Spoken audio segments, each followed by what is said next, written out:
Então, saudações, pessoal, sejam bem-vindos aqui ao Desconecta. Então, desconecta aí de tudo que você está fazendo e vem focar aqui com a gente, que hoje a gente tem um papo maneiríssimo. Eu sou o Anderson, estou falando aqui diretamente de São Paulo. E, Bruno, como está o tempo aí na Califórnia? Aqui é Califórnia, você sabe, né? Calor o tempo inteiro, só que não. Mas tá gostoso. E uma saudação, salve para você aí que tá ligado no nosso canal. É um privilégio, é uma honra. A gente, mais um encontro aqui, a gente tem uma convidada especial, espetacular. É uma amiga de longa data, uma pessoa muito querida, uma psicóloga muito competente. Eu tenho certeza que vocês vão curtir esse bate-papo com ela. Thalita, da onde que você está falando? E se apresenta um pouquinho para a galera que está te ouvindo aí, Thalita. Boa noite, Anderson. Boa noite, Bruno. Boa noite todo mundo, galera que está aí acompanhando a gente. Eu estou falando de Marília, interior de São Paulo, no calor da vida. Não sei como que tá aí em São Paulo, Anderson, mas ó, Marília tá aquele tempo quente, gostoso, acolhedor. Tá uma delícia aqui. Mas prazer, eu sou psicóloga, sou mestre em psicologia clínica pela PUC de São Paulo, fiz os meus estudos, a maior parte dos meus estudos são de São Paulo, então eu sou uma pessoa que morou muito tempo em São Paulo e no Rio. Às vezes eu dou uma escorregadinha no sotaque, tá, gente? Então eu não sou tão interiorana, assim.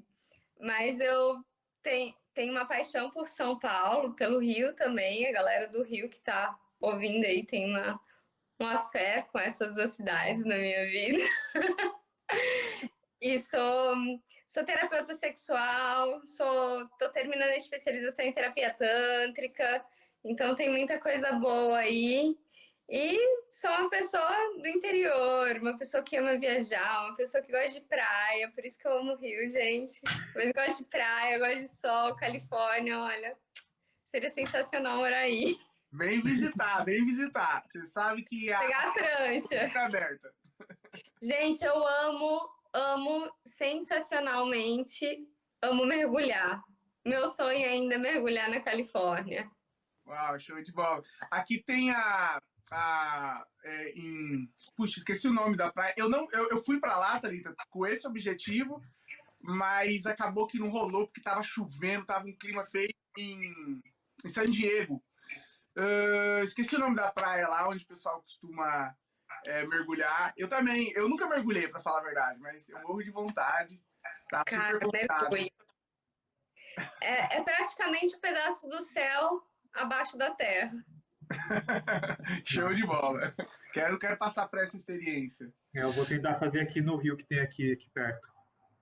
Tietê. No Rio? Então, pessoal... Vá para... Olha, região dos lagos ali é maravilhoso. Se quiser indicações... Tem... eu vou perguntar mesmo indicações, porque eu fico pensando só longe. Bora pra vinheta?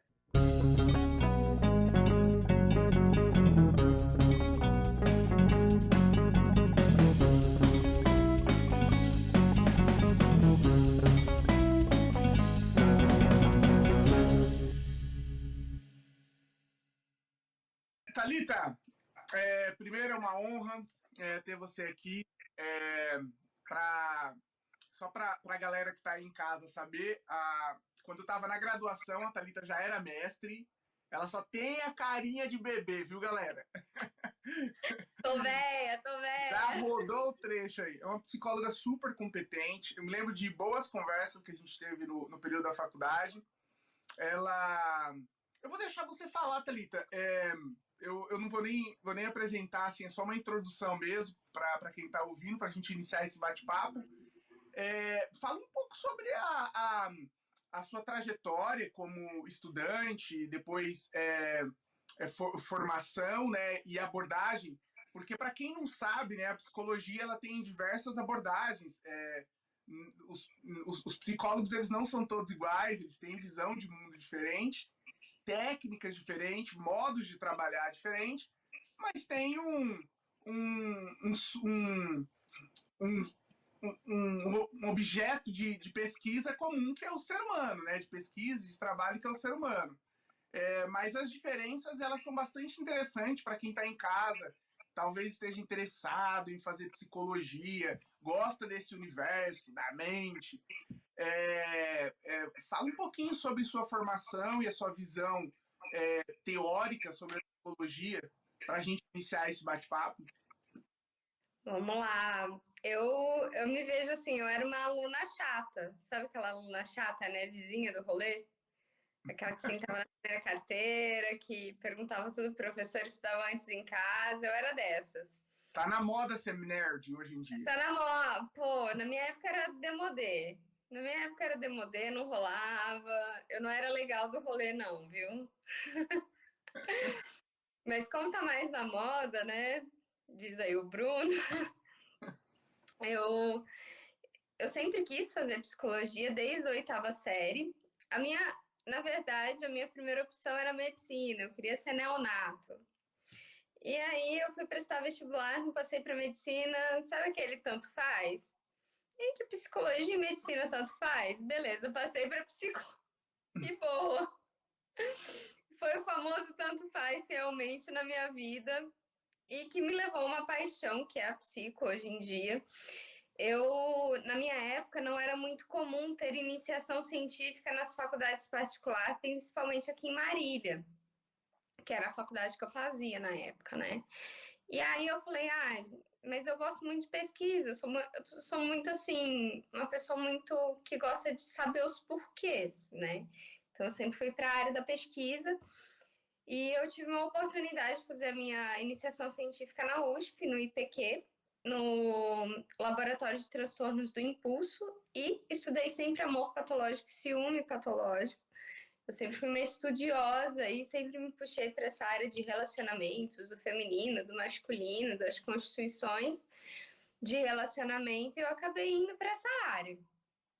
Depois da iniciação, eu entrei na especialização de psicologia hospitalar no INCO, Instituto do Coração de São Paulo, da USP. Também estudando coração, né, gente? Não mudei ele. Do amor, do ciúme, fui pro coração, órgão. E fui estudar a fundo a psicologia hospitalar, que é uma área da psicologia que eu amo. Sou psicóloga hospitalar, trabalhei em hospital por 4 anos da minha vida, trabalhei em hospital, trabalhei na Beneficência Portuguesa em São Paulo. E também trabalho até hoje com pacientes pré-operatórios e pós-operatórios, então é uma coisa que permeia aí na minha vida até hoje na clínica. E depois eu resolvi fazer um mestrado mesmo no que me impulsionava, que era as relações sexuais das pessoas que vivem com HIV e AIDS, que era uma patologia que me encanta até hoje, o HIV, a AIDS. Eu nasci em 87, gente, tenho 35 anos, mas eu acompanhei a parte do preconceito do pessoal de HIV, do pessoal de AIDS, a introdução da camisinha, o conhecimento da camisinha. Então, eu tenho casa muito com a minha história pessoal. E eu sou filha de jornalista, com professor de português, então, assim, tem tudo a ver com as minhas curiosidades e com os tabloides da época. E eu me aprofundei porque realmente eu sou uma pessoa que ama quebrar tabus, né, Bruno? Eu sou uma pessoa que eu amo quebrar tabus, eu amo desconstruções. Eu lembro das nossas conversas na faculdade, sempre foi um assunto muito interessante, sempre falou um pouco da sua pesquisa. É um negócio muito interessante isso aí. E eu sempre tento desconstruir, sou fascinada pelo ser humano, eu acho o ser humano criativo, então eu trago muito em todas as minhas discussões a desconstrução de tudo que a gente traz como parâmetro, padrão, hegemônico, o que é certo, o que é errado. Eu sempre tento olhar o que é certo para o ser humano e para a constituição daquele humano. O que cabe nele não cabe para mim. Então eu trago a beleza da construção da psicologia e parei, dei um drop it.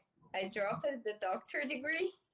Então parei o doutorado por uma questão de me voltar para outras situações, que eu comecei a trabalhar numa área de RH, então o RH me tomava muito tempo. Eu fui diretora do HC FAMEMA, do Departamento de Gestão de Pessoas, eu era responsável pelo Departamento de Gestão de Pessoas aqui do HC de Marília.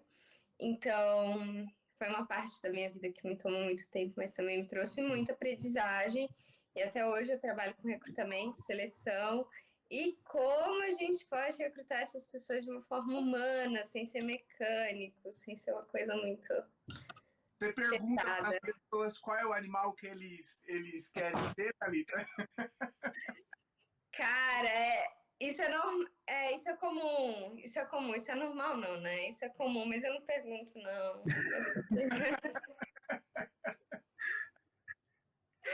Nada contra, gente, mas eu não pergunto. Sempre rende umas piadas, né? Deixa eu perguntar um negócio. Essa jornada, assim, é uma pergunta meio retórica, mas só para você comentar um pouco sobre isso. Não são temas, digamos assim, pesados, né, que você acabou se enveredando? São temas super pesados. Até hoje eu trabalho com abuso sexual. Não consigo trabalhar com abusador até hoje, mas eu trabalho com as vítimas. Então, eu trabalho realmente com a violência doméstica, com o abuso sexual, com as vulnerabilidades das mulheres.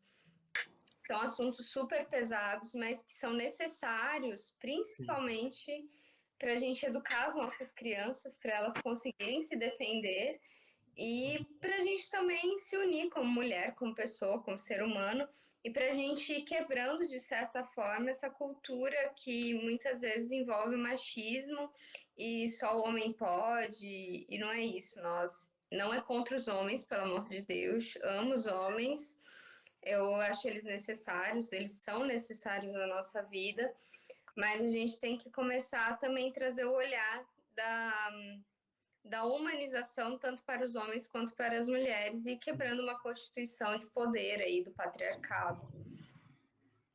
Ô, Thalita, você sabe que eu me lembro daquele projeto que a gente participou junto, né? Inclusive, a gente até, não sei se você vai lembrar, a gente fez uma apresentação junto, um diálogo entre análise do comportamento e análise, mas para mim era muito pesado. É, eu saí do projeto, não dei conta. Eu entrei mais porque diria mais por curiosidade, estava ali no período de faculdade, querendo obter experiência. Mas esse tema é um tema muito pesado, tanto por parte do abusador, quanto por parte, of course, da pessoa abusada, né? Mas sabe uma diferença cultural que eu vejo? Até gostaria que você opinasse sobre um caso que deu repercussão aí nacional. Vamos fazer um corte aí. Daquela menina, porque quando eu cheguei aqui nos Estados Unidos, é engraçado isso, porque assim, eu cheguei solteiro, tava solteiro aqui e tal, e paquerava, namorava, e eu lembro que os amigos que já estavam aqui, eu tenho um amigo que mora 20 anos aqui, é cidadão americano, né, tá aplicando pra cidadania agora, e ele falava assim, Bruno, a única coisa que você não pode fazer nos Estados Unidos é se envolver com uma pessoa menor de idade. Para quem está em casa, eu nunca tive essa intenção, não gosto de pessoas mais novas, né? Mas eu era mais novo do que sou agora também, né? Mas assim, inclusive 17 anos de idade. Se é uma pessoa que tem menos de 18 anos de idade, é cadeia. Aqui não sei quem está no Brasil, sabia disso. Aqui não tem aquela coisa de consensual, não existe isso. Alguém denunciou, um vizinho denunciou, um familiar denunciou, é cadeia, é inafiançável. Se você tiver 18 anos de idade e você tiver 17 e você namorar com uma pessoa de 17 anos de idade, isso pode dar um problema na justiça. Talvez não envolva cadeia, mas tem que ser uma coisa muito bem ali argumentada, provas, família e tal. Se você tiver 18, sendo mulher ou sendo homem, né, e o parceiro tiver 17 anos. Isso é uma coisa muito séria. E eu achei isso lindo. Eu, sinceramente, porque o Brasil é um país de uma cultura onde as pessoas, as mulheres, elas engravidam muito cedo, né? Às vezes os meninos também são pais muito cedo, né? Há uma sexualização da cultura. E você, como uma profissional, né, que estuda essa área, poderia comentar um pouco sobre isso. O que você acha, primeiramente, sobre isso, sobre essa sexualização infantil na adolescência? Depois eu posso compartilhar um caso assim, bastante, que eu ouvi de uma colega que é da área da medicina me contando. E sobre esse caso, né, da menina, não entrar na questão do aborto, isso é uma discussão complicada, nem sei se vale a pena, não sei se você queira fazer algum comentário, eu não me importo. Mas o que você acha desse caso que repercutiu, dessa menina que teve que abortar? Acho, quantos anos ela tinha, vocês se lembram? Eu não lembro agora de cabeça. 11, não era? Você teve contato com esse caso, né? Não. Que caso que é, gente? Vocês estão falando aí? Eu posso dar um Google? Dá um tempo para dar um Google? Eu acho que é aquele caso daquela menina que a juíza que conversou com ela para que ela não fizesse o aborto, sendo que ela estava legalmente amparada, porque foi numa situação que seria considerado estupro ou Tá. como que é abuso de incapaz, eu não sei legalmente os termos, mas tem alguma coisa assim. Repercutiu bastante no Brasil ao ponto dos deputados de ir para o legislativo, de eles estarem discutindo aquela lei de castração química, né?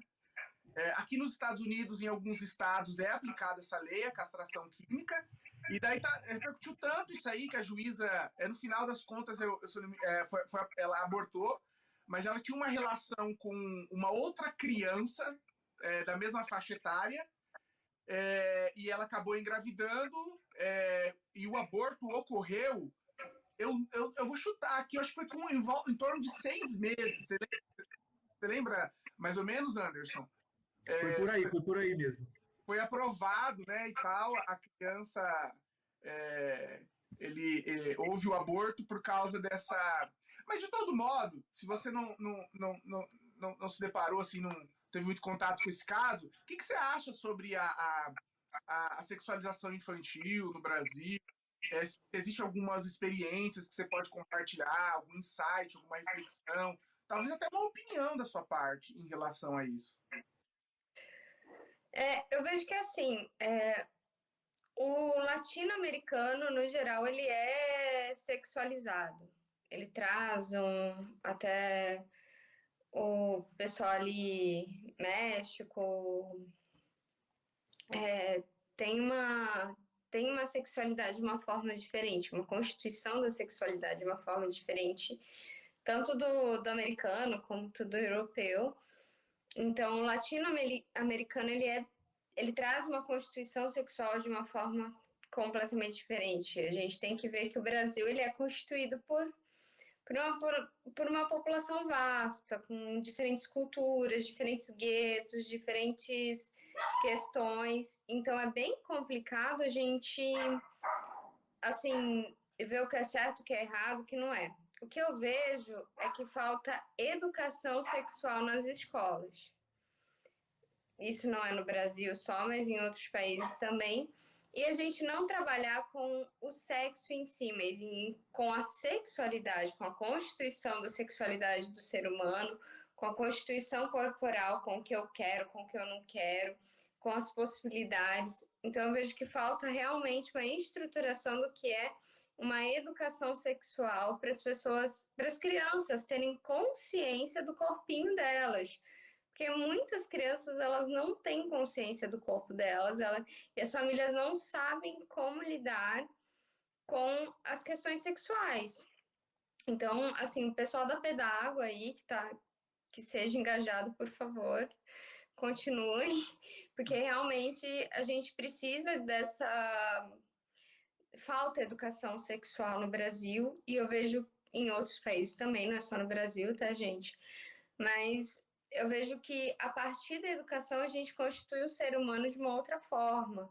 E ele tendo conhecimento, ele tendo noção, ele sabendo do que está acontecendo, ele sabendo o que é é muito diferente. Então, esse acesso à informação atualmente, a gente tem acesso à informação muito rápido, igual eu brinquei agora, posso dar um Google, vai estar no Google, mas pode estar no Google de diferentes formas que talvez nem sejam realmente uma forma muito legal para que uma pessoa de uma idade X consiga compreender ou tenha um critério. Então, eu vejo que a gente precisa muito trabalhar ainda na educação sexual das crianças, na educação do corpo, o que é um corpo, e quebrar o parâmetro de que sexualidade é sexo, é penetração, é ter orgasmo. Não, a sexualidade vai muito além disso. Isso é eu falo que é uma fatia do bolo do que acontece com a sexualidade. Então, eu vejo que falta um pouquinho de educação. Um pouquinho não, falta educação voltada para a sexualidade infantil, para a sexualidade do ser humano. E assim, comparando com os Estados Unidos, já que não tem educação, já que não tem, a gente castra, né? Já que não tem uma conscientização, não tem, a gente castra. E isso eu vejo que é o normal, é o padrão normal, porque não existe normal, né? Mas é o padrão cultural que a gente castra o que sai ali fora da curva, ou então que realmente a gente não gostaria que acontecesse, vai ter que ser com uma permissão muito maior. Então, aí se usa da castração, que é a lei, para que isso aconteça, mas estamos também falando de um país de primeiro mundo, com uma legislação diferente, com uma visão diferente, uma constituição diferente de ser humano. Mas eu vejo que, assim, o que basicamente falta no mundo inteiro é educação sexual de uma forma muito legal, que o Canadá consegue fazer, a Alemanha consegue fazer, de uma forma muito mais construtiva do que outros países. Então, a gente poderia pegar o modelo deles. E imagino que a educação sexual desses países reflitam nos números, né? No resultado, né? Reflete. O Canadá tem uma liberdade da questão sexual sensacional, a Alemanha também. Então, são países aí em primeiros lugares de possibilidade de cuidado contra as vulnerabilidades de DSTs e ISTs e HIVs, etc. Então, realmente tem uma conscientização diferente do que é o meu corpo e o meu corpo como objeto e a minha constituição sexual. Legal. Eu vejo que a gente poderia, já que nada se cria, tudo se transformar para cá, né? Legal, bacana. E você comentou da sexualidade como algo mais amplo. Como você definiria, assim, dentro da sua concepção? Assim, algum... Eu sei que é uma pergunta bem ampla, mais ampla até que a anterior, mas... Se puder comentar um pouco. A gente está colocando ela em saia justa. Né, galera? Calma. Assim, né? Era para vir com vinho também?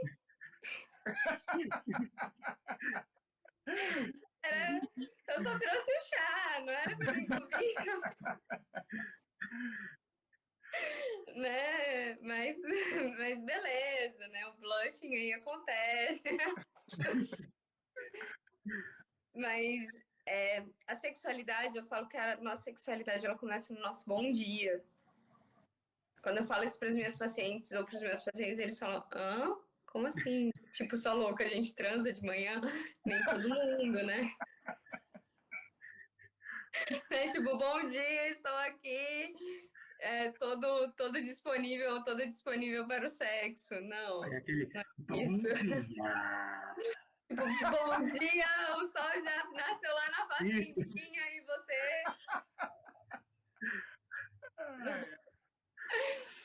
Mas a sexualidade em si, ela é constituída da gente pra gente mesmo.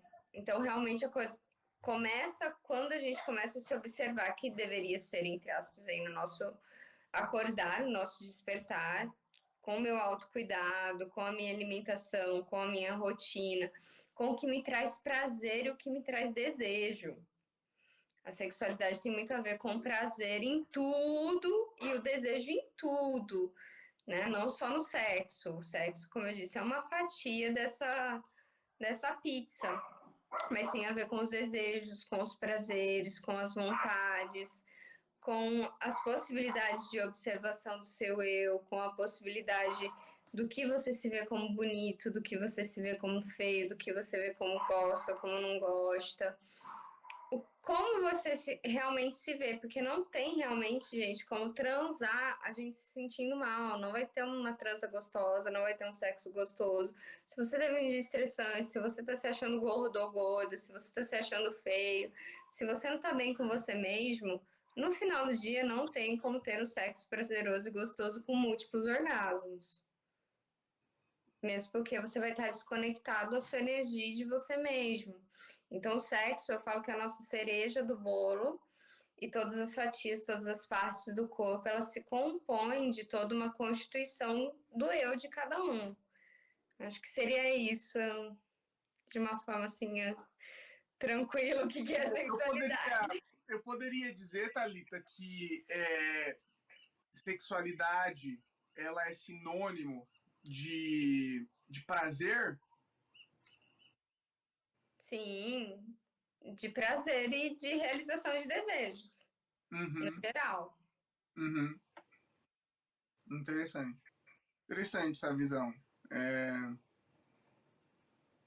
Eu às vezes vejo, né? Relacionamentos, eu não tenho nenhuma especialização, né? Mas curiosidade, é um assunto que eu gosto sempre de bater papo mesmo, roda de conversas com amigo, né? Com amigos. E às vezes eu vejo que o sexo para muitas pessoas, ou a sexualidade, né? Nesse conceito que você trouxe, as pessoas tratam como tabu, né? E é interessante esse comentário que você fez, né? Porque quando você não está bem consigo mesmo, quando você ou tá com dor, ou tá com algum incômodo, ou tá estressado, às vezes homens e mulheres se sujeitam a ter relações sexuais com o seu parceiro, mesmo não sentindo vontade, mesmo não desejando, né? Como você trouxe, né?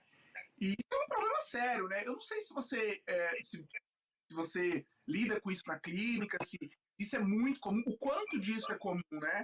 As pessoas não terem essa liberdade para conversar, expor os desconfortos e se sentem talvez na obrigação por estarem em um relacionamento, né? Seja ele namoro, casamento, acabam se sujeitando, mesmo não sentindo vontade, mas porque sentem uma pressão, às vezes nem por parte do parceiro. É uma pressão que a própria pessoa se coloca como eu tenho que. O que você acha sobre isso? É comum isso na clínica, essa forma de pensar? E as pessoas que tratam a sexualidade como tabu? Cara, você fez uma pergunta assim sensacional. Eu posso trazer o vinho? Espera aí que eu tenho um Chateau Cotonneau. I don't know how to pronounce that. Cara, não, porque assim, a gente poderia falar sobre isso por horas. A gente poderia aqui abrir um vinho e ficar falando por horas, abrir uma cerveja gostosa e falar sobre isso por horas, né? Uma das partes mais sensacionais da sua fala, Bruno, foi a questão da comunicação. Né? Eu acho que você que está morando fora, você sabe o quão difícil é a comunicação, principalmente quando você mora fora, né? A gente fala alhos, entende bugalhos, e outras entendem pi, 3 pontinhos, mas cada um entende o que quiser. Muitos casais, eles têm muita dificuldade de comunicação e de como se comunicar de uma forma não violenta, de uma forma assertiva, de uma forma carinhosa, de uma forma polarizada. Uau! Isso é o bom dia do terapeuta. Quem trabalha com casal é o bom dia do terapeuta, tipo, é o meu bom dia. Então, até mesmo pela constituição do feminino e do masculino na atualidade, a gente tem se perdido em como se comunicar. E às vezes eu me fecho, o outro se fecha, a gente não fala, fica na entrelinha o que eu achei, o que o outro achou, a gente não foi claro um com o outro e deu briga. Aí você vai ver, não vai estar transando mesmo. Então, realmente, a maior dificuldade dos casais é na comunicação. Entre pais e filhos também isso acontece muito, tá, gente? Não é só com casais. Nós, pessoas humanas, seres humaninhos, como eu, como vocês, como todos nós, temos problemas de comunicação. E a comunicação é treino. Eu também tenho minhas gafes como comunicadora, com comunicação, então, na verdade, ela é treino. Eu estava dando esses dias um exemplo para uma paciente minha, né, de comunicação feminina, que a gente se perdeu. A gente, todas nós, tivemos que ir para o mercado de trabalho, ganharmos dinheiro, lutarmos pelos nossos direitos, tentarmos ganhar igual ao masculino, e viramos homens de saia brutos como os masculinos. E aí a gente cobra que o homem não é carinhoso, não é gentil. Mas nós somos, às vezes, muito brutos quanto eles são. Então, isso é uma questão que é trabalhada muito. Eu trabalho muito em terapia, isso. E estudo muito sobre as polaridades. Me reflito muito todos os dias, me seguro para mandar algumas mensagens e vou refletindo na minha constituição de mulher. Às vezes eu percebo quanto os relacionamentos, eles têm uma... Eu vou usar esse termo, mas no sentido bem coloquial mesmo. Infantil, porque ele precisa saber que eu não gostei, ou ela precisa saber que eu não gostei, e eu, aí tenta haver algum tipo de diálogo e a pessoa fala assim, não, você tem que saber o que eu estou sentindo. Tipo, venha com a bola de cristal. Isso. Você não vê como do seu lado. Posso fazer uma observação nessa fala do Anderson, maravilhosa? Eu converso demais. Como todo mundo sabe, eu falo até pelos cotovelos. Mas, assim, eu gosto muito de comunicação, eu gosto muito de linguagem. Eu estudei isso durante a faculdade, eu estudo isso até hoje. E, às vezes, eu fico emputecido. Eu tô no primeiro ano de casamento, meu casamento com a minha esposa é maravilhoso, diga-se de passagem. Mas, mentira, claro que... gente, o primeiro ano é um pé no saco, ninguém conta, mas é o pior de todos. Não é verdade, baby? É verdade. Não, mas a gente verdade, depois eu explico por quê. A gente tá passando por um período de adaptação, é verdade. Agora ela tá no Brasil, mas ela tá vindo pra cá definitivamente. Mas, assim, uma observação é que às vezes eu fico bravo com ela, que ela vira pra mim e fala, mas você tem o dom da comunicação. Opa! Como assim o dom da comunicação? É como a Thalita, ela trouxe, né? Eu aprendi a me comunicar e eu tento me aperfeiçoar todos os dias para transmitir uma mensagem muito clara. A minha esposa, ela é uma comunicadora excelente em palavras escritas e digitadas. Meu Deus, uma das melhores escritoras que eu já vi. Assim, ela tem um talento incrível para escrita. Eu já falei que ela deve escrever um livro. Ela é advogada, né? E o português impecável e o meu, mais ou menos. Mas enfim, mas vamos lá. E daí, eu sempre cito para ela um exemplo com um outro amigo meu, um psicólogo também, ele me falava, quando ele se casou, ele falava assim para a esposa dele. Falava assim, Mayara, quando você estiver com vontade de beber água, não diga assim, eu estou com sede. Porque se você falar para mim do meu lado, eu estou com sede, eu vou bater com os ombros, ok. Levanta-te e vá pegar água que tu tem 2 pernas, criatura. Alguma coisa nesse sentido. Mas ele não é grosseiro. Ele fala assim que é a diferença entre a linguagem do homem e da mulher. Ele fala assim, quando você estiver com vontade ou precisando tomar água, diga para mim assim, amor, você pode conseguir um copo de água para mim, porque nós homens somos literais. Então, assim, às vezes eu falo para minha esposa nas conversas, falo assim, amor, você tá falando com você mesma, como se eu tivesse dentro da sua cabeça. Traduz isso para mim, coloca isso para fora e deixa eu entender exatamente, para que não tenha ruídos na nossa comunicação, o que você quer dizer, para ficar claro, para que eu não interprete de uma maneira equivocada, faça alguma coisa que te desagrade, né? Então, eu acho que essa comunicação que a Thalita falou e o Anderson trouxe, né? Eu acho maravilhoso. Eu tento praticar isso na minha vida, mas é um desafio. É um desafio. Eu imagino que você na clínica deve ser uma questão bem delicada mesmo. Porque nós mulheres, atualmente, a gente tem um papel tanto do homem quanto da mulher e nós nos damos bem. Como qualquer ser humano, assim, como o homem conseguiria ser tão mulher quanto a gente, é só treinar, tá? Porque nós todos temos as habilidades que todo ser humano tem.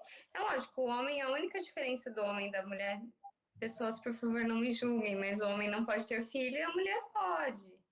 Ele pode só adotar, mas ele não pode gestar um filho. Mas, de resto, a gente adapta tudo. Então, aí os trans, para falar isso pra gente, para jogar isso na nossa cara, esfregar na nossa cara que nós podemos nos constituir do jeito que a gente quiser. E, realmente, essa questão da comunicação e da comunicação do feminino, a gente perdeu muito ao longo do tempo por a gente ter que brigar muito por um espaço. Então, tá muito natural na mulher, o que... Tem várias bibliografias que falam, não sou só eu, mas tem várias blogueiras aí, vários psicólogos, psicólogas, etc. A literatura tá aí vasta para falar da comunicação feminina e da comunicação masculina. E nós somos mulheres que fomos treinadas para sermos meio machinhas, sabe? Meio masculinas. Eu me vejo assim muitas vezes, na hora que eu vejo, eu tô fazendo, já fui, o Bruno já conviveu comigo, eu sou extremamente resolutiva, né, Bruno? Verdade. Vou, pá, resolvo, não sei o que, tem que fazer. Mandona! Mandona, sou mandona. Sou mandona mesmo. Gente, e mulher, depois que a gente entrou, assim, no mercado de trabalho, depois que a gente viu que a gente dá conta dos rolês, dos paranauê e tudo, a gente ficou muito mandona. Pra gente voltar pro nosso feminino, pra olhar que, realmente eu preciso da pessoa pra ela trocar um sifão da pia pra mim.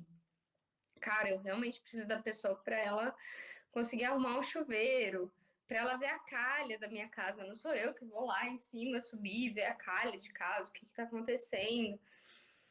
E se permitir ajudar. E se permitir ser vulnerável, tá muito difícil. Então, quando vocês falam da água, normalmente eu falaria, poxa, amor, posso te pedir um favor? Eu tô sentindo que eu tô com sede. Você gostaria, assim, de pegar um copo d'água? Mas isso ainda é uma mandona enrustida. O mais legal é você falar assim, putz, sabe, amor, eu tô com sede, mas eu tô com uma preguiça. O cara vai entender o que você quer. Não, tem gente rindo aí que eu tô vendo, viu? O cara vai entender, putz, amor, eu tô com uma sede, mas eu tô com uma preguiça. E tá tão gostoso ficar aqui, sabe? O cara vai entender o que você quer o copo d'água e ele vai pegar. A não ser que Você entende? Você pega o copo d'água? Hã? O Anderson, tô perguntando se ele entende, se ele pede o copo d'água. Normalmente eu responderia, eu também tô com uma preguiça. Chama a Sofia. Sofia, pega água pra gente, fazendo favor. É o nosso masculino Anderson, ruim. não me envergonhe, Anderson. Você é um Santos. Ele e Caio Castro estão ali, ó.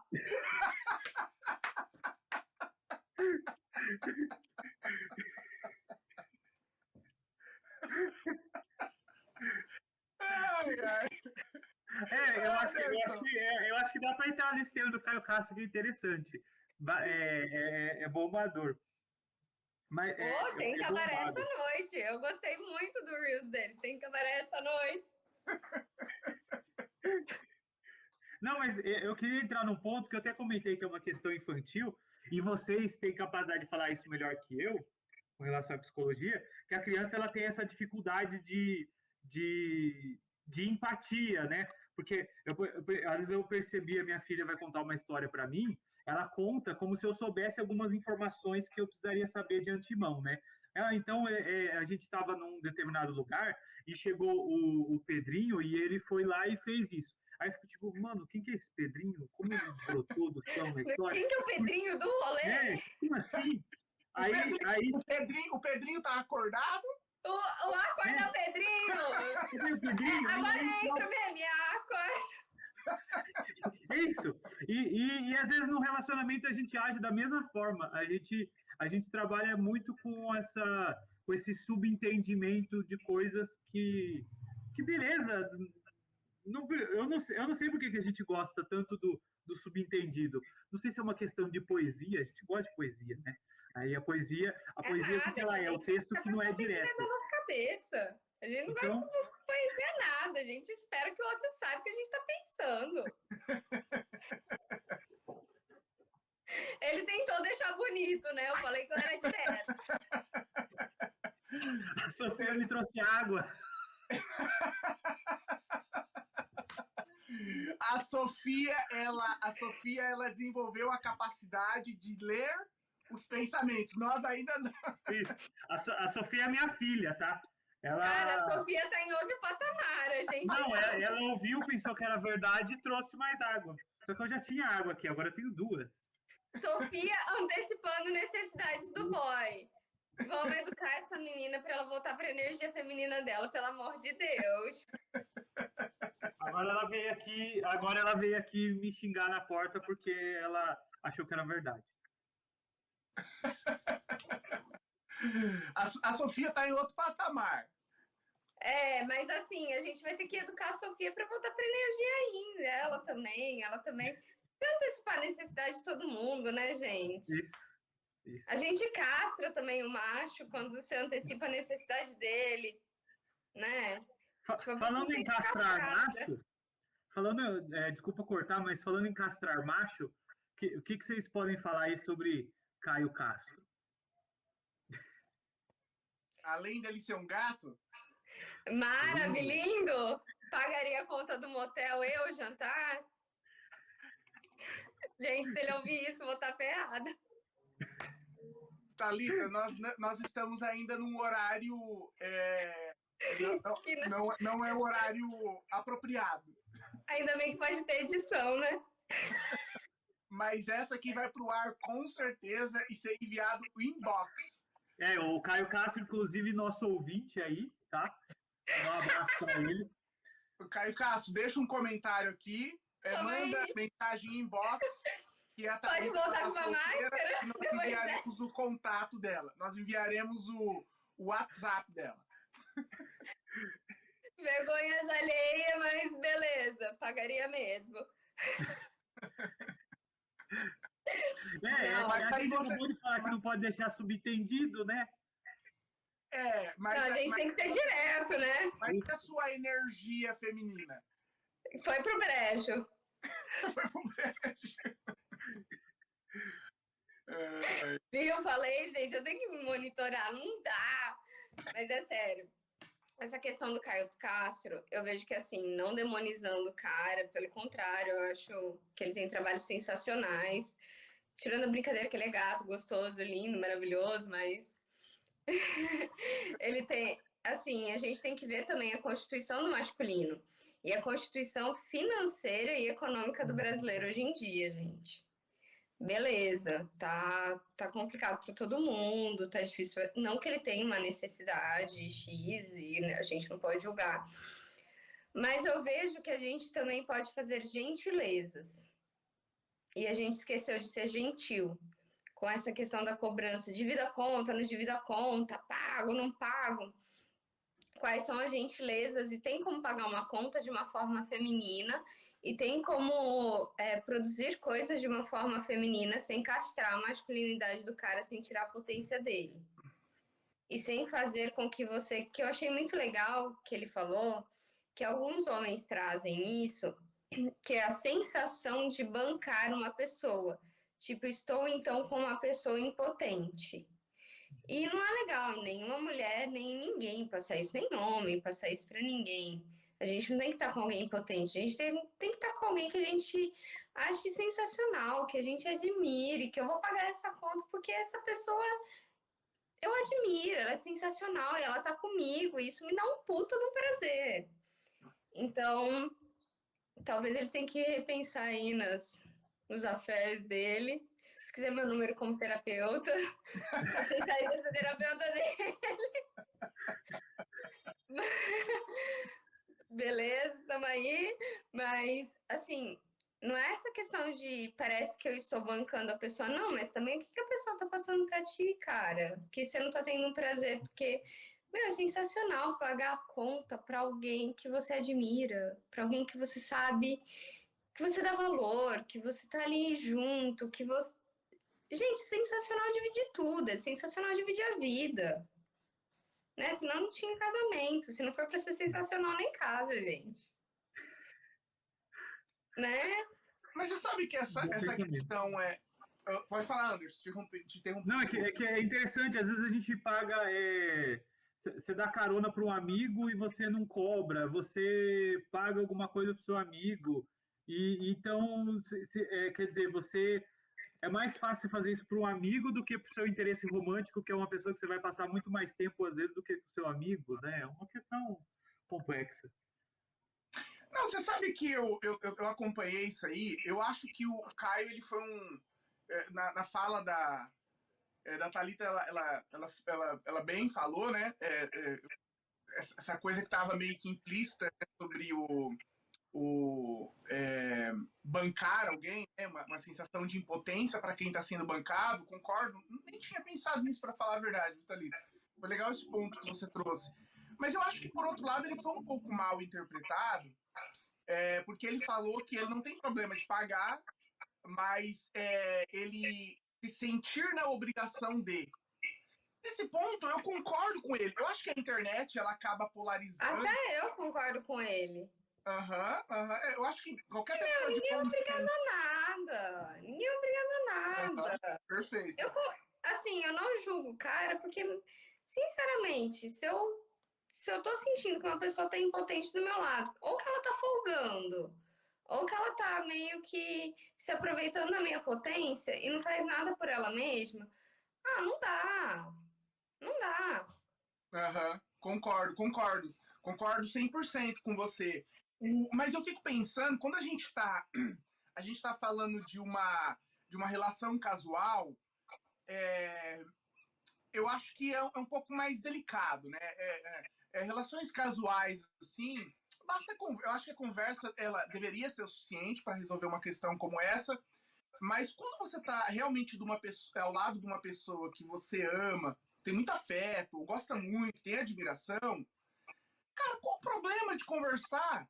Qual o problema de dialogar? Qual o problema de você deixar um pouco o orgulho de lado, trocar uma ideia, talvez explicar uma situação difícil, falar que, sei lá, você está com vontade de sair com uma pessoa, mas você está passando por um momento, está desempregado, está passando por um problema financeiro, surgiu algum imprevisto na vida. E então eu fico pensando que às vezes as pessoas tiram conclusões sobre o outro, né, por causa de uma atitude isolada. Eu acho que a gente tem que tentar enxergar o todo. Eu acho que quem é essa pessoa, como a Thalita trouxe, eu achei muito bacana. Pô, é uma pessoa que me agrega, é uma pessoa sensacional, é uma pessoa que me faz crescer, é uma pessoa que eu gosto, que eu tenho carinho, tenho admiração. O que é uma situação como essa na fila do pão, né? O que é uma coisa isolada como essa? Eu acho que a internet acaba trazendo as coisas num tamanho que elas, na vida real, ela não tem. Mas a obrigação, eu concordo. Acho que ninguém tem que se sentir na obrigação. O diálogo é tudo. A gente falou uns tópicos atrás sobre comunicação. E crise financeira, quem nunca teve uma crise financeira, taca a primeira pedra. Olha o Brasil, por exemplo, pandemia e tudo mais. É interessante, é uma coisa assim que talvez o fato de não deixar subentendido pode resolver o problema. Pronto. E são pré-julgamentos, né? Porque que eu falo assim, são pré-julgamentos que a gente não deve nem ter. E não é porque uma mulher ganha mais do que o cara que pode acontecer realmente, né? Na pandemia a gente viu algumas inversões de papéis aí, que ela vai deixar de ser mais mulher ou menos mulher, que ela vai minimizar o outro. Eu vejo que a gente tem que pensar, aquela frase que eu falei, assim, pagaria o motel e pagaria a janta, eu também minimizaria o cara. Cadê o cara? Ele é prostituto, tipo, eu tô pagando por uma condição. Não é legal fazer isso também, não é legal minimizar o outro, é legal a gente ter uma conversa, nem que for inconsciente, mas uma possibilidade de colocar os desejos, porque se eu for lá e pagar a conta, pagar o carro, pagar o motel, pagar a casa, pagar não sei o que, talvez essa pessoa se sinta impotente. E isso não é legal em nenhuma relação. Então, eu vejo que assim, falta a gente também deixar o outro existir no tempo dele. Mas, Thalita, deixa eu te fazer uma pergunta diante disso que você falou. A sua visão como profissional ou como mulher. Por exemplo, especialmente agora, eu acho que é um momento muito próprio para a gente falar sobre isso. Pô, a gente está passando por uma crise. A taxa de desemprego está altíssima. E vamos supor, Thalita, que a família não tem um dinheiro guardado, se preparando para esse momento de crise, e eles sempre compartilharam as despesas, né? São Paulo, uma cidade grande, muito caro viver e tudo mais. E os dois trabalham, os dois contribuem com o orçamento familiar, né? Com as despesas e tal. Mas o homem, ele ficou desempregado. Ele não tem condições e ele está procurando emprego. É uma pessoa trabalhadora, não é uma pessoa acomodada. Ele está desempregado, não tem reserva financeira. E a mulher agora, ela se encontra numa situação que ela tem que pagar tudo. Como que, no seu olhar como psicóloga, como mulher, esse casal deveria resolver essa situação? A mulher chegar lá e pagar tudo sem falar nada, eles conversar, como que seria esse diálogo? Como que o homem ele poderia não se sentir impotente, a sua masculinidade não ser afetada? Porque isso influencia até no desempenho sexual, né? A gente estava falando. Sim, sim. O A Freud, gente vê o assim Freud que. explica. Putz, cara, o Freud não explicou isso. Esse não. Esse ele morreu antes. Não deu tempo. Mas a gente pode tentar puxar uma dele aqui e psicografar alguma coisa. Brincadeira.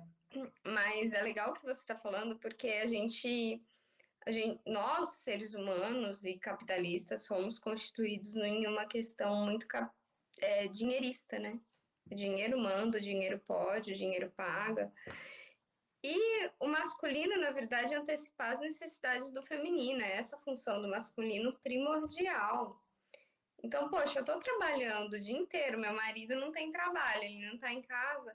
Qual que é o problema dele antecipar todas as minhas necessidades? Buscar os filhos na escola, deixar uma janta pronta, um almoço pronto, lavar uma roupa. Isso não é função de mulher, isso é antecipar a necessidade do outro. Show de bola. Né? Isso é questão de. Eu falo que assim, a gente está esquecendo do discernimento de morar junto, muitas vezes. A gente esquece que, pô, pesa às vezes de manhã ter que lavar a louça. E se o outro ajudar é muito legal. Porque às vezes eu quero dormir 5 minutos a mais e esses 5 minutos vai atrapalhar eu lavar a louça porque eu vou chegar atrasada em outro lugar ou eu vou deixar de tomar o café da manhã. Então, é uma das questões de função do masculino que a gente esquece, que é realmente antecipar as necessidades do feminino. Igual eu brinquei com a filha do Anderson, ela antecipou uma necessidade dele de beber água. Isso é uma função do masculino. E é lindo, gente. Você pode antecipar as necessidades de várias formas. Não precisa ser pagando. Uhum. Então, eu vejo que a gente se perdeu nisso. E, assim, a mulher vai lá, quer resolver, quer não sei o que, quer não sei o que lá, quer trabalhar, quer chegar em casa e lavar roupa e não sei o que. Essa mulher tá fugindo dela mesma. Né? pô, quando eu chego em casa do trabalho, eu quero deitar, eu quero tomar banho, eu quero comer, né? E cadê os meus desejos aí? Começa a libido, cadê o que eu desejo eu me permitir ser cuidada? É muito. Gente, tanto para homem quanto para mulher. É sensacional chegar em casa e você ser bem recebido, com uma pessoa ativa, com uma pessoa que, putz, adiantei o jantar para você, olha, eu não sabia fazer isso, mas eu pedi não sei aonde. Eu sei que você não gosta de cozinhar hoje porque você fez a unha, então eu já. Para mulher isso é sensacional. Os homens esquecem disso e as mulheres esquecem de falar. Então, assim, eu vejo que também falta a gente se conectar com o que é nosso e o que é do outro.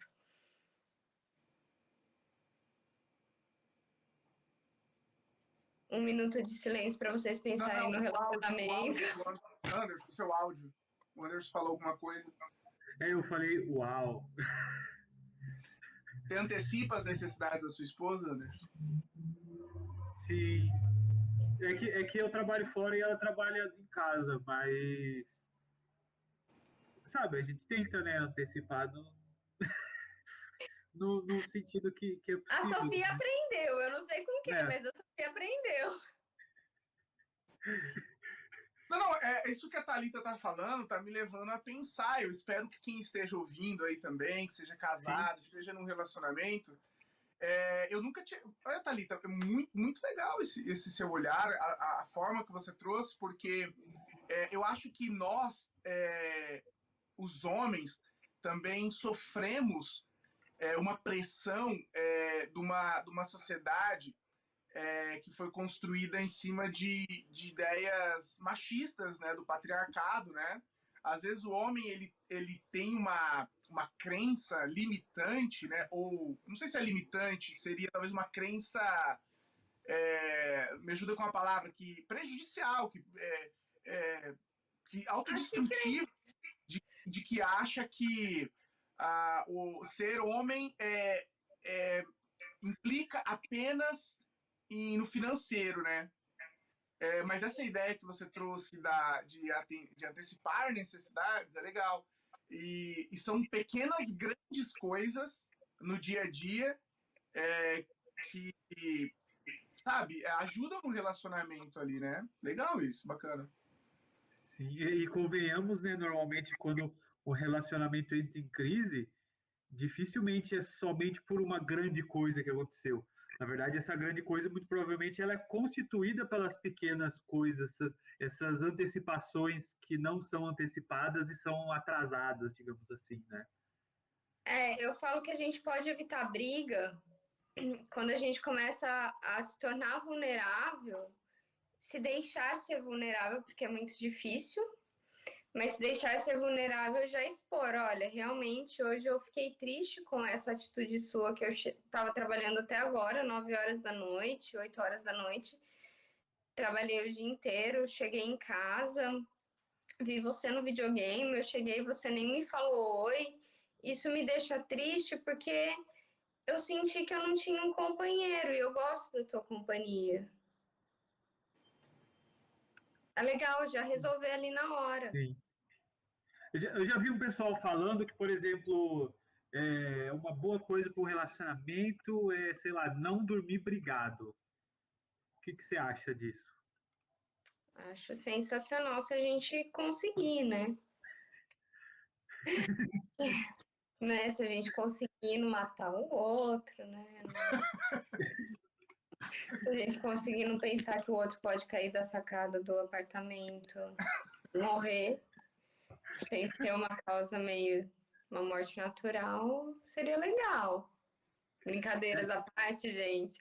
Mas é importante não dormir brigado, é porque a gente precisa. Ninguém fala o que vem antes do dormir brigado. É porque a gente precisa explicitar o que está acontecendo, que a gente está triste, que a gente está com raiva, que a gente tem uma chateação, que a gente traz alguma situação que a gente não consegue lidar. Então é melhor resolver, porque aquilo não vai ser digerido, aí é aquela briga que em 2030, ela vai falar, olha, em 2022, você lembra que você estava no podcast tal hora, eu estava pedindo para você aquilo e você não fez. Tchau, gente. Por hoje já deu. E falando em dormir, tem até uma. Ah, mas não é um negócio que viralizou, né? Então pode nem ser verdade, até porque viralizou na internet. Mas é que os caras estavam falando que tem um princípio lá na máfia italiana que, tipo, você não trai sua esposa, porque se você é capaz de trair, tipo, quem tá do seu lado, que confia fechar os olhos e dormir com você, você não é digno da confiança de ninguém.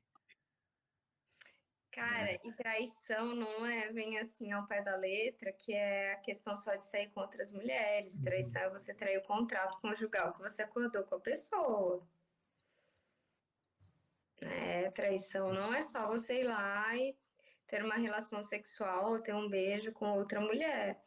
Na verdade, você trai o contrato conjugal que você tem com essa pessoa, falado ou não falado, verbal ou não. E a gente Anderson, esquece. volta nas 3 câmeras aí, que eu tenho uma pergunta polêmica. Tem uma música de fundo? Tem uma música de fundo aí? Sabe a música do Plantão da Globo? Não tá aí? Agora tem que pagar royalties pra Globo. A pergunta... Putz, sabe aquela música que a gente fica assim, ó, tremendo quando acontece que sabe que deu merda? Não deu merda. Calma aí, eu tô perguntando isso. Eu recebi aqui uma mensagem inbox dos nossos telespecs, dos nossos telespectadores. A pergunta que não quer calar, Thalita. A pergunta mais importante da noite. Curtir a foto de outras pessoas. Isso constitui traição? 3 pontinhos. Depende do contrato que você fez com a pessoa e se você falou para ela que isso, como você se sente em relação a isso, né, gente? A primeira questão é ser claro com a pessoa. Se eu falei, olha, você curtindo fotos de uma moça, ou de um moço, ou de um homem, ou de uma mulher, ou de um sujeito X, e isso para mim tem o sentido de que você está interessado e eu ou interessada e eu vou sentir que eu estou ficando meio off dessa relação porque eu não estou sabendo o que está acontecendo. Então isso me gera uma insegurança. E o que eu faço com essa insegurança? Como que a gente vai trabalhar com isso? Eu e você, porque essa insegurança está em relação às atitudes que nós dois tomamos frente ao nosso relacionamento. Então, vamos conversar sobre isso, sobre as nossas inseguranças? Tem homem que vai falar, não, curti a foto da fulana X porque é bonita. Tá, mas eu, na minha cabeça, eu sinto que você tem um desejo por essa pessoa e isso me deixa insegura em relação ao que a gente tem. Então, é trazer o companheiro, o parceiro ou a parceira pro contato aqui, ó, eu e você. Mas, assim, uma dica de... não de profissional, mas talvez de mulher. Sabe aquela... Desculpem os homens, de mulher para mulher. Gente, se banca, vai se amar, vai fazer suas coisas, vai ser uma pessoa interessante, vai se cuidar, porque uma pessoa interessante, uma pessoa que se ama, uma pessoa com bom humor, temos os nossos dias de mau humor, mas uma pessoa com bom humor, uma pessoa que se ama, uma pessoa que traz vida, se a pessoa quiser ficar, ela vai ficar. Se a pessoa quiser ir embora, não tem nada que prenda ninguém a ninguém, o amor é livre. Nós somos... Cuide do nosso jardim, a gente pode ir e vir. As relações estão aí para falar. O amor, ele é livre. A gente não tem o direito de prender ninguém ao nosso lado, de ser dono de ninguém. A gente tem a possibilidade de fazer essa pessoa ser feliz ao nosso lado. E se ela quiser ficar, vai ser ótimo, mas se ela não quiser também, vão ter outros para vir. Profundo, hein? O Anderson, antes que você pense aí a gente está indo para a reta final, né? Para as últimas perguntas, a gente estipulou um tempo aí. Só queria fazer um comentário antes que o Anderson ele vai para a reta final. Achei muito profundo isso que a Thalita ela falou. E agora, me desculpem as mulheres, de homem para homem. Olhe bem aqui nos meus olhos, meus amigos. Se você viu uma mulher despida, com pouca roupa, nesse corpo, não curta seu cavalo. Não curta, que a sua mulher vai ver, senão você vai arrumar problema em casa. Olha, só olha, porque você tem olhos. Mas não curta, não comente. Esse é o conselho mais importante da noite. Olha, eu tenho uma relação muito aberta com a minha esposa, sabe? A gente tem muito diálogo. Eu não me importo, minha mulher, ela fala quando o homem ele é bonito. E quando é bonito mesmo, eu falo, é bonito mesmo. Tipo assim, eu também, quando tem uma mulher bonita, eu falo. Isso não precisa ser famoso, senão se restringe a pessoas famosas, pessoas conhecidas mesmo. Amigos, fala, aquela amiga é muito bonita. A amiga dela é muito bonita. E ela também tem a liberdade de falar, o seu amigo é muito bonito, ou aquela pessoa é muito bonita. A gente tem uma relação bastante madura, bastante estável. Nós não somos mais adolescentes, então acho que isso contribui um pouco para embora tenha velhos adolescentes, né, velhos e maturos, mas eu evito esse tipo de coisa porque eu curto foto de amigos, eu curto. Eu devo já ter curtido fotos da Thalita ou de alguns outros amigos na minha timeline, mas quando eu vejo que a pessoa ela tá usando... eu tá me devendo umas curtidas aí, viu, Thalita? Você também. Mas quando eu Calma vejo aí. Já eu já entro no Instagram, porque se eu sair daqui não vai rolar, eu já entro já. Pelo Mas amor de quando Deus, esposa do Bruno, eu fui professora dele, sou tia véia, desencana, tá? Mas quando eu vejo que a pessoa ela tá em trajes assim mais confortáveis, vamos dizer assim, ou mais sensuais, sabe? Eu acho que é desnecessário, eu acho que é bom senso. Eu acho que é bom senso. Eu acho que a minha esposa ela também tem esse bom senso, apesar de que eu não acompanho as redes sociais dela. Ela até reclama comigo, eu não vejo os stories dela, eu não curto as coisas dela, porque eu sou um péssimo marido, mas, eu sou desapegado dessas coisas assim. Mas eu acho que o diálogo, esse contrato que você trouxe, muito legal essa ideia do contrato, muito bacana. Eu espero que isso tenha agregado nas minhas reflexões aqui nesse momento que a gente está conversando. Eu espero que também agregue e promova a reflexão em quem está acompanhando esse podcast. Muito legal isso. E o Anderson, ele faz as últimas perguntas aí. Vamos para a reta final, Anderson. A gente pode fazer um bate-bola, jogo rápido aqui? Pode. Então, vamos para a primeira palavra. Como você definiria a palavra relacionamento? Trabalho pi. Vamos ver. Amor. Liberdade. Aí aqueles caras, liberdade. Amor. Liberdade é autoconhecimento. Uau, ela não escapou, não, ela não fugiu, não. Não escapou, não. Senão fica igual ao dicionário. Aí você vai procurar, sei lá, o que é retroaplicação manual. Aí você procura. Retroaplicação manual. Dá um Google, gente, calma aí, vou dar um Google. Eu acabei de inventar isso, estou inventando palavra. Aí, sei lá, ou então... eu não vou conseguir dar um exemplo muito bom, mas é tipo... Mas psicólogo é bom no Insolation, viu? Mas agora, só para terminar agora, pode ser muito amplo, mas se quiser ser sucinta o máximo que você puder. Você acha que a questão, você falou do relacionamento, o amor e assim vai. O amor, você considera que ele pode ter um aspecto de escolha ou ele é algo muito mais subjetivo que está fora do nosso controle? Amor é construção diária. Tem um aspecto de escolha, então, né? Tem. A gente escolhe. A gente não escolhe se apaixonar, porque a paixão ela é química, ela é neuroquímica também. Mas a gente escolhe a construção do amor. Como o relacionamento também é uma construção, mas dá trabalho, né?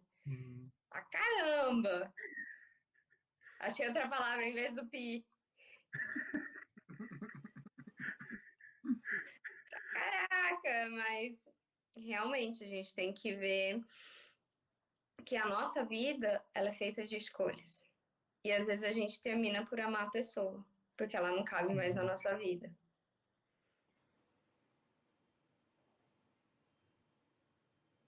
Uau!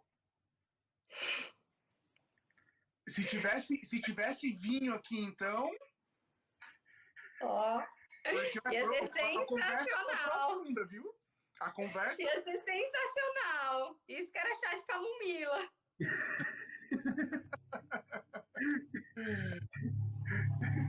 Caracoles, eu acho que a gente teria papo aqui para virar a noite, né? Muito Sim. bom, muito bom. São temas muito interessantes. E a Thalita estava inspirada hoje, poética, poética. Psicopoética. Hoje eu acho que, né, teve a morte aí do Jô essa semana. Eu acho que me inspirou a profundidade, a possibilidade de dialogar sobre questões filosóficas. E esse foi o maior elogio que nós recebemos aqui. Que nós somos como o Jô. Tão bons como o Jô. Sensacional. Um salve, um beijo para o gordo. Thalita, eu queria agradecer demais. A gente ficou dentro do nosso tempo combinado. Papo bom, muito aprendizado, muita reflexão. Esse projeto ele nasceu nos nossos corações e tem sido muito agregador nas nossas vidas pessoais. Tenho certeza que o Anderson, posso falar isso pelo Anderson, porque a gente já conversou sobre isso. Eu quero te agradecer demais. Eu acho que você tem que voltar. A gente sempre fala isso, mas é porque os papos são bons. Os papos são bons, não tem jeito. Só volto com vinho. Oi? Só volto com vinho. Então, no nosso próximo encontro, um copo de água e uma taça de vinho do lado nos aguarda. Obrigado. Café filosófico / produção independente. Não, de verdade, eu gostei demais. Essas são minhas considerações finais. Obrigado mesmo aí pela sua participação. Foi muito bom falar contigo depois de tanto tempo. A gente não podia ficar tanto tempo assim sem se falar, papo bom. Califórnia, você disse que ama. De verdade mesmo, eu sempre convido. A minha casa, assim, ó, eu gosto de pessoas na minha casa. Tá super convidada mesmo, vir pra gente fazer um mergulho. Tá, obrigado aí. Fala com o novo presidente aí pra dar uma baixadinha no dólar. Vamos causar uma crise econômica pra gente começar a pensar aí. O Joe, você quer que eu dê uma ligada pro Joe? Dá lá, né? Bate o Joezinho, lá, né? O Joezinho. O Little Joe. Little Vou dar uma ligada pro Little Joe. Não precisa ser uma pandemia, gente. Pode ser qualquer outra coisa. Usa criatividade. Nem guerra. Também não precisa ser guerra. Faça amor, não faça guerra. Faça amor, não faça guerra. Essa pode ser a nossa... E eu, da minha parte, me despeço com essa. Eu tive mais criatividade, agora vocês que se viram de deixar as palavras finais. A minha mensagem final, galera, para você, depois que você compartilhar o vídeo, depois que você curtir e comentar, a minha mensagem faça amor, não faça guerra. Paz. Inclusive, aí fica para o nosso ouvinte, Vladimir Putin aí, se estiver ouvindo esse episódio, por favor. O Vlad? A gente vai colocar a legenda em russo aqui, se precisar, tá? Claro. E fica tranquilo. O E, Vlad, então, Vlad. O Vladzão. Então, Thalita, queria agradecer também a oportunidade. Acho que foi um papo bastante reflexivo, bastante filosófico, bastante psicológico e com bastante autoconhecimento, liberdade e vitória, V de vitória. Então, muito obrigado mesmo e obrigado pelo seu tempo. Foi muito bom mesmo. Obrigado mesmo. E foi o mais divertido até agora, viu? Ele fala isso para todas. Não, esse foi um dos que a gente mais... Não podia deixar passar essa, né? Não podia deixar passar essa, né? Sabendo que você fala isso para todas. Bruno, Anderson, prazerzaço. De verdade. Obrigada pelo convite, obrigada pela oportunidade também. Eu vejo que as nossas possibilidades aí estão aumentando da comunicação e de chegar a lugares esplêndidos e sensacionais, que realmente chega essa comunicação de uma forma muito assertiva, sem preconceito, sem julgamento, deixando o ser humano existir do jeito dele. Muito obrigada com 2 homens aqui, sensacional. Mulheres, não desmereçam o masculino, por favor. Nós precisamos deles e eles precisam da gente. Como humanos, nós nos precisamos, nós nos merecemos, né? Eu não gosto muito das linhas que desmerecem o masculino, pelo contrário, eu acho o masculino sensacional e sem vocês a gente não chegaria tão longe. Em conjunto, sem vocês, sem a gente, vocês sem e a gente sem vocês, a gente não chegaria longe. A minha mensagem realmente é que assim, que o amor ele seja livre. Cuidem de vocês. O amor próprio é primeiro. E o amor que vem, ele é livre. E ele vai vir de uma forma muito mais verdadeira se ele for livre. Lindo!